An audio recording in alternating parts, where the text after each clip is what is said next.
बिस्मिल्लाहिर्रहमानिर्रहीम। अस्सलामुअलैकुम। गर्मियों की आमद है और इस लिहाज से मैं आपको चंद ड्रिंक्स भी बताती हूँ क्योंकि मुझे कुछ लोगों ने रिक्वेस्ट किए कि आप ड्रिंक्स की और रेसिपी दें। तो अब मैं आपको बताती हूँ कि आज जो मैं ड्रिंक्स बनाई उसका नाम है हनीमून मॉकटेल। तो आपको मैं बताती हूँ इसमें किन किन चीज़ों की ज़रूरत है। उसके लिए एक गिलास मैंने लिया है एप्पल जूस, एक गिलास ऑरेंज जूस, यानी कि एक कप एप्पल जूस है, एक कप ऑरेंज जूस है, और हनी जो है वो 2 चमची है, शहद 2 चमची डालनी है, और काला नमक 1 चुटकी, और लेमन जूस 1 चमची, और बर्फ़ ये उसके ठंडा करने के लिए। मैं आपको बताती हूँ अब ये कैसे तैयार करना है। सबसे पहले मैं इसमें डालूंगी ऑरेंज जूस 1 कप,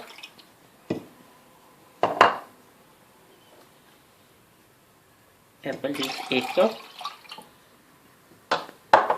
और मैं डालूंगी इसमें हनी। ये मैंने शहद भी डाल दी है। और अब मैं इसमें लेमन जूस, ये लेमन जूस,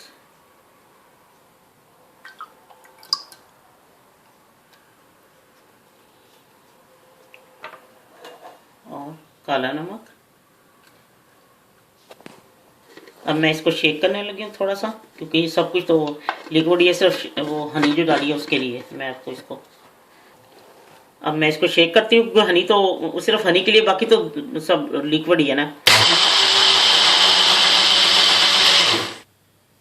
लीजिए हनीमून ड्रिंक तैयार है। और बर्फ़ के साथ इसको ठंडा करें। अगर आप चाहती हैं तो क्रश बर्फ़ साथ डाल के इसको शेक भी कर सकती हैं, तो फिर ये बहुत ही ज़्यादा ठंडा हो जाएगा। तो वैसे भी ये ठंडे ही होते हैं, फ्रिज में रखे होते हैं। तो इंशाल्लाह आपको बहुत पसंद आएगा हनीमून ड्रिंक। खुद भी पिएं और दूसरों को पिलाएं। अल्लाह हाफिज़।